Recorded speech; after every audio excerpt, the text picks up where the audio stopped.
سلپۍ څه درته وایي؟ سلپۍ دا وینا درته کوي، وایي لمونځ چې دې وکړي د لمانځه وروسته دعا مه کوه، په دعا کې لاسونه مه پورته کوه، اجتماعي دعا مه کوه. سلپۍ دغسې درته وایي. سلپۍ درته وایي چې الله عز وجل ته به هېڅوک نه واسطه کوي. که دې توسل وکړي د سلفي ګمراه په فتوا ته مشرک سولې. توسل پیژنئ؟ هغه داسې یو سړی ووایي یا الله، ای الله عز وجل زما مشکل را حل که د پیغمبر علیه السلام په واسطه. دا التوسل دی. الهی زموږ مشکلات را حل که د انبیاو علیهم الصلوات والتسلیمات په واسطه، د اولیاو په واسطه، د صحابه کرامو په واسطه، د امام اعظم صاحب په واسطه، د پیرانی پیر صاحب په واسطه، د غوث الاعظم په واسطه. الهی زموږ مشکلات را حل که. الهی دا کفار ورکه زموږ د وطن په واسطه د پیرانی پیر صاحب، په واسطه د امام اعظم صاحب. دا توسل دی. وایي دا توسل که دې وکړي مشرک سولې. ګوره دا ټوله د دین مشروعات دي چې د سلفیانو وهابیانو د خوا ردونه په شروع دي. سلفۍ څه درته وایي؟ که چې د چا لاس مچ کړي مشرک سولې. معاذ الله.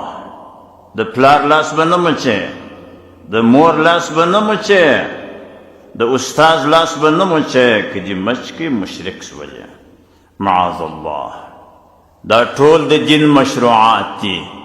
پر دې هر جزیه موږ په ساعاتو خبرې کړي دي، پر هر جزیه باندې. سلفۍ وایي که یو چاته د تعظیم په خاطر ولاړ سولې مشرک یې.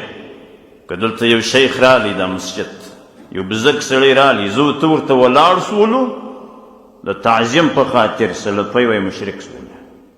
ګوره دا د دین مشروعات دي. د دین پر مشروعاتو ردونه دا د سلفیانو وظیفه ده. دا عین د خوارجو مسلک او صفت دی چې په دې کې پیدا شو. خوارج خو پیژنئ، خبره مې پر کړې ده. هغه ګمراه ډله چې د حضرت علي کرم الله تعالی وجهه په خلافت کې راپورته سوه، 12,000 کسان و خوارج. څه عقیده یې وه؟ دا عقیده یې وه چې حضرت علي صاحب پر باطل او موږ پر حق. حضرت علي صاحب یې کافر بالی. نعوذ بالله. حضرت علي صاحب پیژنئ؟ د پیغمبر علیه السلام د اکا زوی دی حضرت علي صاحب کرم الله تعالی وجهه. څلورم خلیفه د اسلام دی، امیر المؤمنین، د پیغمبر علیه السلام زوم دی او په دنیا کې د جنت زیری پر سوی.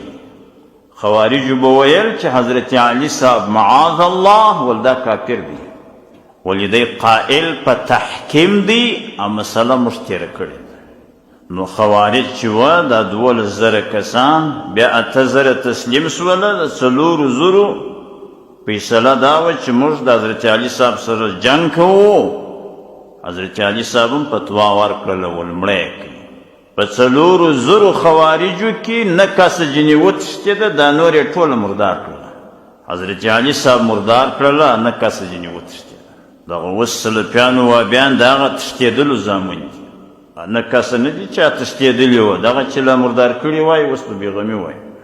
اوس د خوارجو یو صفت دا و چې د کفارو سره یې مینه درلوده، د اسلام سره یې دښمني درلوده.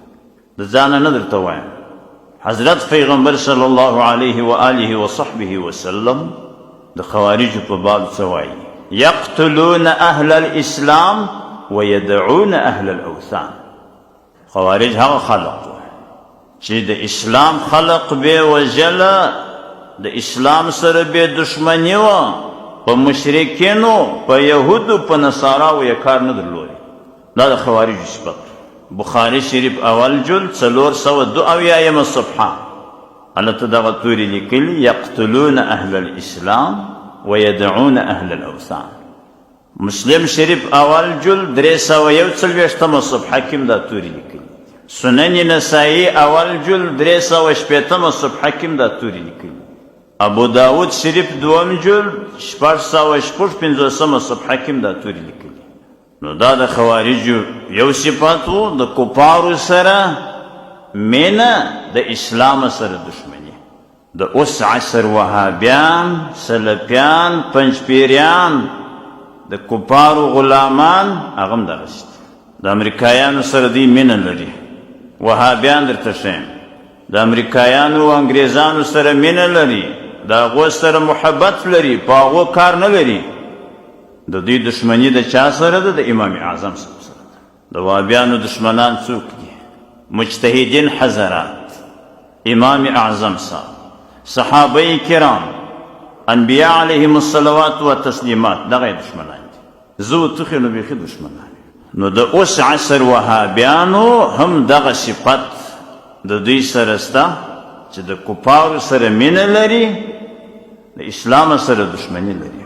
د ښه وضاحت دپاره به زه ووایم هغه خلق چې د اسلام او د مذهب په پوښ کې دي او دي سلفیان او پنجپیریان، او دوی دا د دین پر مشروعاتو ردونه شروع کړي دي. لکه ما چې مثالونه درته وویل، په 12 خیرات ناروا دي، زیارت ناروا دي، تعویض ناروا، هغه څه مشروعات د دین چې مې درته وویل، دغه د دین پر مشروعاتو چې ردونه شروع کړي دي، د دغه خلقو سره تاسې د جهاد خبره واورېدل؟ څوک چې راته ووایي دا خبرې د راډیوګانو څخه نه راووتلې؟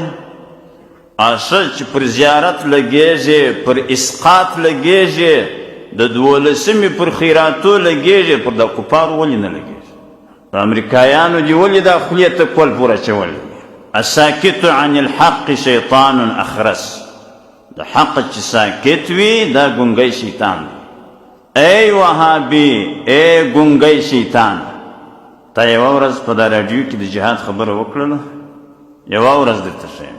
د امریکایان خو به ګرد خلق وایي چې دا کفار دي، د دین دشمنان، د اسلام دشمنان، د قرآن دشمنان. افغانستان یې ټکور ټکور کړي، ټوټې ټوټې کړي. ای هغه ګونګی شیطانه چې د 12 پر خیراتو لګېږي، پر د امریکایان ولې نه لګېږي؟ پر یهود نصاراو ولې لګاو نه کوې؟ ستا د راډیو سیمې ولې یو وخت د کفارو په باب رد نه واورېدي؟ تا خو به یوه ورځ د جهاد خبره کړې وه، یوه ورځ چا اورېدلي دي؟ یو وخت یو چا راته وویل دلته یو مدرسه ده په دا ښار کې ډېره مشهوره ده. چا راته ویل ولا عجب فتوا راوتلې ده د دې مدرسې څخه. ما ورته راوړل چې زه ووینم څنګه فتوا ده. ملایانو فتوا کړې ده. نو زه خوشحاله وم سړي، نو د امریکایانو په باب یې د جهاد فتوا کړې ده. ما ورته راوړل دا فتوا زه وګورم. فتوا چې مې وکتل، ول د سروري چهارشنبې سلامونه ناروا دي. ما ویل ماشاءالله ښه فتوا دې راوایسته. دنیا کفارو ونیول، ستا په سلامو کې سودا بند. دنیا امریکایانو ونیول، انګریزانو ونیول، ستا په سروري چهارشنبه کې سودا بند. دغه اسلام شو. دا هم ځان ته حنفي وایي، وایي زه دیوبندي یم، حنفي یم. نو ګورې دا د خوارجو عادت دی چې په دې وهابیانو کې پیدا سو چې وهابي به نه په امریکایي کې څه ووایي، نه په انګریزي کې، نه په یهودي کې. د وهابیانو څه به د دین پر مشروعاتو ردونه اورو، د دین پر مشروعات.